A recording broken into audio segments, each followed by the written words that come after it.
बिस्मिल्लाहिर्रहमानिर्रहीम अस्सलाम वालेकुम। Welcome back guys to my YouTube channel Landmark education.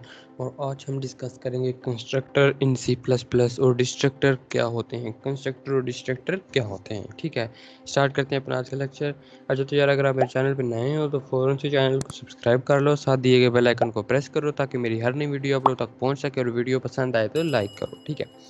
Start करते हैं। Constructor in C plus plus, constructor होता क्या है, ठीक है।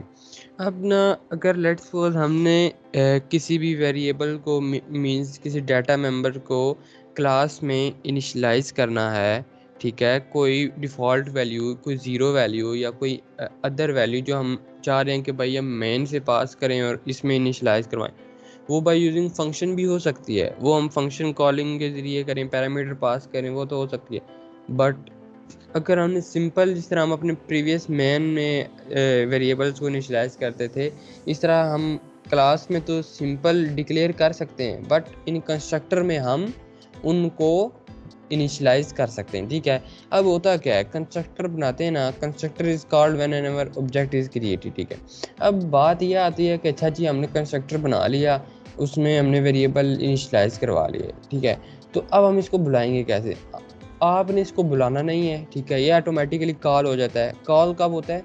जब आपने इस क्लास, जिस क्लास में आपने एक कंस्ट्रक्टर बनाया है ना, उस क्लास में उस क्लास का जब आप ऑब्जेक्ट क्रिएट करेंगे ना मेन फंक्शन में, ठीक है, तो ऑटोमेटिकली ये कॉल हो जाएगा। अभी थोड़ी देर बाद मैं इसको आपको प्रैक्टिकल भी करके दिखाता हूँ कि कैसे होता है, ठीक है।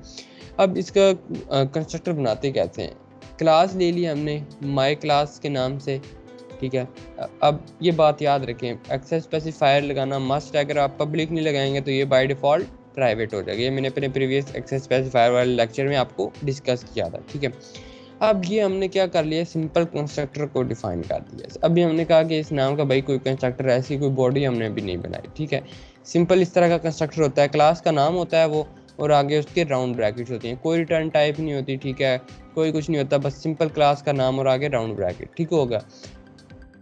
हाँ, अब कंस्ट्रक्टर के कैरेक्टरिस्टिक्स हैं। बेसिकली ये जो थ्योरी है ना, ये बस सिंपल इन कैरेक्टरिस्टिक्स की वजह से मैंने लिख दिया कि भाई आपको ये मेन चीज़ें पता होनी चाहिए। अगर आपको सिंपल कोडिंग भी करा दी जाए, तो अगर आपको ये चीज़ें नहीं पता तो कंस्ट्रक्टर किसी काम का भी नहीं आपके लिए, ठीक है। अब constructor is executed automatically when ever class is initiated, object of class is created. अच्छा, इसका मतलब क्या है? अभी वही जो बात जो भी हम करके आए हैं, ऑटोमेटिकली कॉल हो जाता है जब इसका ऑब्जेक्ट क्रिएट होता है, ठीक है। ये एमसीक्यूज में आ सकता है आपके पास।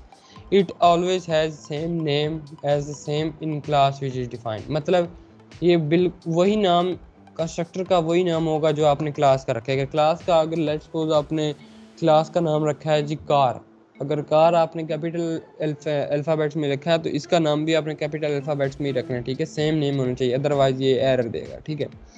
It can not have any return type, not even void, ठीक है।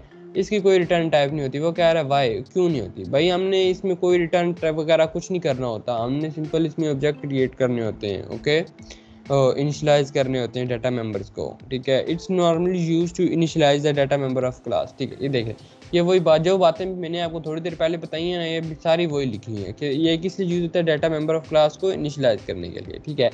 It normally declare in public access specifier with in the class. Basically कहाँ ये डिक्लेयर होता है? पब्लिक एक्सेस स्पेसिफायर के नीचे, ठीक है, कि हम उसको कहीं भी एक्सेस कर सकें, क्योंकि हम उसके अंदर डाटा मेंबर्स को क्या कर रहे होते हैं, इनिशियलाइज करवा रहे होते हैं। और उसको कॉल कब करते हैं? जब हमने ऑब्जेक्ट मेन से क्रिएट करना होता है। जब ऑब्जेक्ट मेन से क्रिएट होगा तो ऑटोमेटिकली कॉल होगा, अगर प्राइवेट करेंगे तो वो थोड़ा गड़बड़ करेगा, ठीक हो गया। अब आगे टाइप्स ऑफ कंस्ट्रक्टर आ जाते हैं हमारे पास। कितने टाइप्स के कंस्ट्रक्टर होते हैं? एक तो होता है बाई डिफ़ॉल्ट कंस्ट्रक्टर, ठीक है। अगर आपने कोई कंस्ट्रक्टर में इसमें नहीं बनाया ना, अपने फंक्शन में कोई भी कंस्ट्रक्टर नहीं बनाया, अपनी क्लास में कोई भी कंस्ट्रक्टर नहीं बनाया अपने कोड में, तो वो कोड क्या करेगा? ऑटोमेटिकली एक डिफ़ॉल्ट कंस्ट्रक्टर उस कोड को दे देगा, और उस कोड के जितने भी डाटा मेंबर्स हैं ना, उनको डिफ़ॉल्ट वैल्यू इनिशियलाइज कर देगा, मीन 0, वो उनको इनिशियलाइज कर देगा। इसमें होता क्या है? इसमें no arguments are pass to the constructor. इसमें कंस्ट्रक्टर में हम कोई आर्गूमेंट पैरामीटर नहीं ले रहे होते, ठीक है। Every class by default has a constructor initializing the data members with the null values. वही बात कि हर एक क्लास का डिफॉल्ट कंस्ट्रक्टर होता है, अगर आपने इसमें कोई और कंस्ट्रक्टर नहीं बनाया तो, ठीक हो गया। अब फिर आगे आ जाता है non parameterize constructor. Non parameterize constructor कौन सा होता है? जिसमें आप पैरामीटर नहीं ले रहे होते, जस्ट क्या कर रहे होते हैं, डिफ़ॉल्ट वैल्यू इनिशियलाइज करवा रहे होते हैं खुद से। ये दोनों जो है ना, ये दोनों आपस में मिलते जुलते हैं, ठीक है। इसमें ये बाय डिफ़ॉल्ट ऑटोमेटिकली हो जाता है, इसमें हम खुद करते हैं, ठीक है। और पैरामीटराइज कंस्ट्रक्टर में क्या होता है? पैरामीटराइज कंस्ट्रक्टर में हम मेन से कोई वैल्यूज़ पास कर रहे होते हैं जो हमने इनिशियलाइज करनी होती हैं बाय यूजिंग ऑब्जेक्ट। जब हम क्रिएट करते हैं तो उसके साथ कर देते हैं, वो भी मैं थोड़ी देर बाद आपको बताऊंगा। और एक बात और कि भाई हम एक कोड में एक से ज़्यादा कंस्ट्रक्टर ले सकते हैं। वो कैसे लेंगे? वो बाय यूजिंग कंस्ट्रक्टर ओवरलोडिंग। जैसे हमने फंक्शन ओवरलोडिंग पढ़ी थी, बिल्कुल कंस्ट्रक्टर ओवरलोडिंग होती है। सेम नेम नहीं होने, सेम नेम होंगी तो डिफरेंट टाइप ऑफ पैरामीटर, मतलब कि अगर एक डिफ़ॉल्ट लिया तो दूसरा पैरामीटराइज होना चाहिए, ठीक है। तो इस तरह से ले सकते हैं। अगर दोनों पैरामीटराइज लेने तो दोनों के पैरामीटर टाइप डिफरेंट होनी चाहिए। वो इंशाल्लाह हम अपने नेक्स्ट लेक्चर में डिस्कस करेंगे। ये था कंस्ट्रक्टर का। तो आ गया डिस्ट्रक्टर, ये हम थोड़ी देर बाद डिस्कस करते हैं। अभी पहले कंपाइलर चल पे प्रैक्टिकल करते हैं, ठीक है। अब तो यार ये तो मेरी स्निपेट्स लगी आगे जो मैंने लगाई हुई है। अगर आप लोगों को भी स्निपेट लगाना सीखनी है तो इस लेक्चर के बाद आप लोग नीचे जाके डिस्क्रिप्शन बॉक्स में उसका लिंक मिल जाएगा आपको, आप वो देख सकते हैं, ठीक है। अब हमने क्लास बना ली, ठीक है। अब क्लास हम बना लेते हैं, एक टेस्ट के नाम की क्लास बना ली, ठीक है। क्लास बनाना तो अब आप लोगों को होप सो आ ही गया होगा, अगर नहीं आया तो कोई मसला नहीं है, इंशाल्लाह आहिस्ता आहिस्ता आ जाएगा। अब ना हम प्राइवेट रखते हैं। प्राइवेट हम क्यों रख रहे हैं कि हम चाह रहे हैं कि भाई इन डाटा मेंबर्स को ना आउटसाइड ऑफ द क्लास कोई एक्सेस ना कर सके, ठीक हो गया। ए इंट बी, ठीक हो गया। अब ना हमने पब्लिक क्यों रखना है? हमने पब्लिक इसलिए रखना है कि भाई अब हम कंस्ट्रक्टर का क्रिएट करेंगे, ठीक है। ये क्या है? ये दो पब्लिक और प्राइवेट एक्सेस स्पेसिफायर हैं। एक्सेस स्पेसिफायर का भी लेक्चर मैंने अपनी प्रीवियस वीडियो में डिटेल में आपके साथ डिस्कस किया था। उससे प्रीवियस में मैंने हल्का फुल्का इनका जिक्र किया था, बट इससे पिछली वाली वीडियो में मैंने इनको डेप्थ में डिस्कस किया, ठीक है। उसका भी लिंक आपको डिस्क्रिप्शन में मिल जाएगा। अगर नहीं आता तो आप पहले वो देखें, फिर आप इधर आए, ठीक है। अब ना हम क्या करते हैं, कंस्ट्रक्टर बना लेते हैं। कंस्ट्रक्टर कैसे बनता है? टेस्ट आगे क्या इसके आ जाती है राउंड ब्रैकेट, ठीक है। अब इसमें करते क्या है? अब इसमें हमने करना क्या है? a इक्वल्स टू 0, ये हमने क्या कर दिया, डिफॉल्ट वैल्यू दे दी। इसको क्या कर दी? कमेंट करते हैं इसको हमने क्या कर दिया, डिफॉल्ट वैल्यू हमने इसको दे दी। अच्छा होगा। अब ना b को भी हम क्या कर देते हैं, b इक्वल्स टू 0, इसमें भी हमने क्या कर दिया, डिफॉल्ट वैल्यू दे दी। अगर डिफ़ॉल्ट वैल्यू नहीं देंगे ना तो वो सम टाइम इसमें गार्बेज वैल्यू स्टोर रखता है, और जब हम उसको प्रिंट इनपुट भी लेके और सीआउट भी करते हैं तो वो सम टाइम एरर देता है, ठीक है। तो अब हमने ये कौन सा कंस्ट्रक्टर बनाया है हमने, इसको हम बोलते हैं डिफ़ॉल्ट भी बोलते हैं इसको, ठीक है, और नॉन पैरामीटराइज भी बोलते हैं। तो आप लोगों को लेक्चर समझ आ रहा होगा। अगर नहीं आता तो आप मेरे से डिस्कस कर सकते हैं, नीचे डिस्क्रिप्शन में सोशल लिंक्स और व्हाट्सएप और मेल दी हुई है, आप वहाँ पे डिस्कस कर सकते हैं, ठीक है। अब हम एक फंक्शन बनाते हैं वॉइड इनपुट, ठीक है। अब इनपुट की जगह अगर आपके पास आ जाएगा भाई गेटर और सेटर, तो उनमें भी कुछ नहीं होता। गेटर क्या होता है, हम कोई चीज़ गेट कर रहे होते हैं यूज़र से। सेटर क्या होता है, हम कोई चीज़ सेट कर रहे होते हैं, ठीक हो गया। ये आपने परेशान नहीं होना। इनपुट, गेटर, सेटर और इस तरह के बहुत सारे और एक्सेसर और म्यूटेटर, इस तरह के बहुत सारे इन फंक्शंस को नाम दिए जाते हैं इनपुट और आउटपुट वालों को, ठीक है। तो इनमें कुछ होता नहीं है, बस कुछ में हम रिटर्न कर रहे होते हैं। गेटर सेटर में कुछ रिटर्न कर रहे होते हैं। सिंपल अगर वाइड इनपुट है तो इसमें कुछ रिटर्न नहीं करेंगे, सिंपल इनपुट लेंगे। तो इसलिए इस चीज़ से परेशान नहीं होना, ठीक है। अब हम लिखते हैं इंटर, ठीक हो गया, value of A and B, ठीक हो गया। अब value of A and B हमने ले ली। अब हम कर देते हैं value of A and B user से ले लेते हैं। इसके बाद सी आउट भी एंड एल भी करवा देते हैं ताकि भाई हमारे पास एक लाइन की स्पेस आ जाए, ठीक हो गया। अब हम एक फंक्शन बना लेते हैं वॉइड आउटपुट का, ठीक हो गया। आउटपुट का एक फंक्शन बना लिया हमने।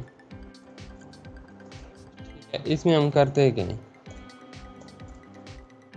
Value of A is,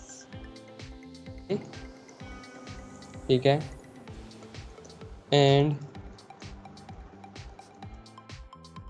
value of B is B, ठीक हो गया। It's okay. अच्छा वैल्यू ऑफ बी होगी, ठीक है। अब हमने ये तो कर लिया। अच्छा अब क्लास यहाँ पे एंड हो गई। अब हम एंड पे से सेमी कॉलन लगा। अब मेन में आ जाते हैं। अब मेन में हमने करना क्या है, मेन में हमने क्या करना है, टेस्ट क्लास का एक ऑब्जेक्ट बना लिया T1। अब T1 बनाया ना, तो क्या हुआ, वो जो ऊपर हमने कंस्ट्रक्टर बनाया था ना, ऑटोमेटिकली क्या हो जाएगा, कॉल्ड हो जाएगा, ठीक है। ये इसका फ़ायदा है। अब T1 डॉट करेंगे ना, इस ऑब्जेक्ट के ज़रिए हम जितने भी क्लास के फंक्शन हैं उनको एक्सेस कर सकते हैं। तो वो मैंने आपको बताया था कैसे कर सकते हैं स्ट्रक्चर और क्लास में, बाय यूजिंग डॉट ऑपरेटर। अब डॉट ऑपरेटर हम लगाएंगे ना, ये देखें एक्सेस कर रहा है। वो कह रहा है कि भाई आपने कंस्ट्रक्टर को एक्सेस करना है, कंस्ट्रक्टर को तो आप ऑटोमेटिकली एक्सेस कर चुके हैं, वो अब इस पार्ट का हिस्सा है, ठीक है। अब आपने कौन से इन दोनों में दोनों में से कौन सी फंक्शन को एक्सेस करना है। हम कहते हैं भाई पहले हमें इनपुट एक्सेस करवाओ, फिर हम कहते हैं T1 डॉट अब हमें आउटपुट एक्सेस करवाओ, ठीक है। अब हम इसको पहले सेव करते हैं, ठीक है। सेव करने के बाद हम अब इसको रन करते हैं। हम भाई लेक्चर 31 के नाम से इसको सेव करके अब इसको रन करते हैं। होप सो कोई एरर नहीं देगा, ठीक है। ये तो हो गया कंस्ट्रक्टर, ठीक है। अब ना मैं आपको ये देखें, वैल्यू ऑफ ए हम इंटर कर देते हैं 2 और बी इंटर कर देते हैं 4। देखें value of A is 2 and value of B is 4, ठीक है। अब ये था ना, अब हम ना सिंपल इसी तरह क्या करते हैं, इधर कोई ए को दे देते हैं 56 और बी को दे देते हैं 67, ठीक है। अब ये जो भी लिखा है ना, ये जो कुछ भी लिखा है, इनको डिफ़ॉल्ट वैल्यू तो हमने दी नहीं है, तो इसलिए इन दोनों को हटा देते हैं, ठीक है। अब इसको बोलेंगे क्या, अब इसको नॉन पैरामीटराइज कंस्ट्रक्टर बोलेंगे। अब इसको डिफ़ॉल्ट नहीं बोलेंगे, डिफ़ॉल्ट क्यों नहीं बोलेंगे, अब इसमें हमने भाई कोई वैल्यू इनिशियलाइज़ करवाई है। अब इसको थोड़ी देर के लिए कमेंट कर देते हैं इनपुट वाले सेक्शन को, ताकि हमें पता चल सके कि हमारा कोड कैसे काम करेगा, ठीक है। थोड़ी देर के लिए इस वाले को भी कर सकते हैं कमेंट, ये जो हमने लिखा था, ये जो इनपुट वाला फंक्शन था, ठीक है। इसको भी थोड़ी देर के लिए हम कर देते हैं, क्यों इनपुट लेने की ज़रूरत नहीं है। अच्छा ये कह रहा है कि भाई एरर दे, अच्छा हमने इसको इसमें गड़बड़ कर दी। अच्छा अब ये देखें, value of A 56 and value of B 67, ठीक है।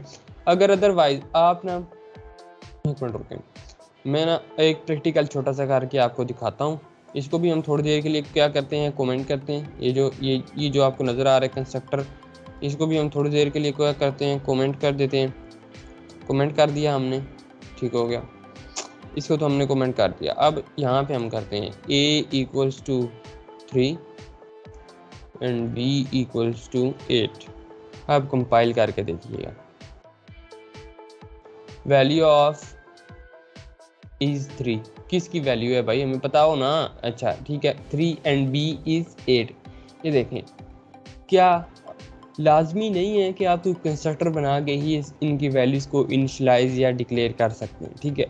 बट इसमें क्या होता है, अगर आपने इसमें कोई डिफ़ॉल्ट वैल्यू इनिशलाइज करनी, ठीक है, सम टाइम हो जाता है कि गार्बेज वैल्यू वो स्टोर करवा के फिर वो बाद में आपको वही बार बार दे रहा होता है, ठीक है। अब अगर जिस तरह हमने इधर इनकी वैल्यूज़ ये थी ना, अब इनमें कुछ भी नहीं पड़ा, इनमें अभी सिर्फ हमारे पास मेमोरी में स्पेस रिजर्व हुई है और वहाँ पे कुछ गार्बेज वैल्यू पड़ी हुई है, ठीक है। Garbage value. अब अगर हम सिंपल ए और बी को आउटपुट करवाएंगे ना, तो वो क्या करेगा, कोई गार्बेज वैल्यू देगा, ठीक है। बट अगर कंस्ट्रक्टर के जरिए हम इनमें डिफ़ॉल्ट वैल्यू स्टोर करवा देंगे ना, तो क्या होगा, गार्बेज वैल्यू से डिफ़ॉल्ट वैल्यू में चले जाएंगे। डिफ़ॉल्ट वैल्यू के बाद जब हम कोई वैल्यू यूज़र से इनपुट करवाएंगे ना, तो फिर वो हमारे पास ऑटोमेटिकली आ जाएगी बाय यूजिंग कंस्ट्रक्टर, ठीक है। अब ये तो था हमारे पास कौन सा कंस्ट्रक्टर, डिफ़ॉल्ट कंस्ट्रक्टर। इसमें तो हमने कोई पैरामीटर पास ही नहीं किए थे, ठीक है। अब ना इसी से थोड़ा सा इसी कोड को कॉम्प्लेक्स बनाते हैं और क्या करते हैं, पैरामीटराइज कंस्ट्रक्टर बनाते हैं इसका, ठीक है। सॉरी, इसको हम कमेंट ही रहने देते हैं, हाँ, इस सेक्शन को, इनपुट वाले को, ठीक है। ए को ना हम क्या कर देते हैं, अभी इधर थोड़ी देर के लिए, अच्छा 1 मिनट, अच्छा टेस्ट क्लास के कंस्ट्रक्टर को हमने किया था ना कमेंट। अच्छा अब ये कौन सा आ जाएगा, इधर पैरामीटराइज कंस्ट्रक्टर आ जाएगा, ठीक है। पैरामीटराइज कंस्ट्रक्टर आ गया ना। अब हम यहाँ पे ले लेते हैं इंट x और इंट y, पैरामीटर ले रहे हैं, ठीक है।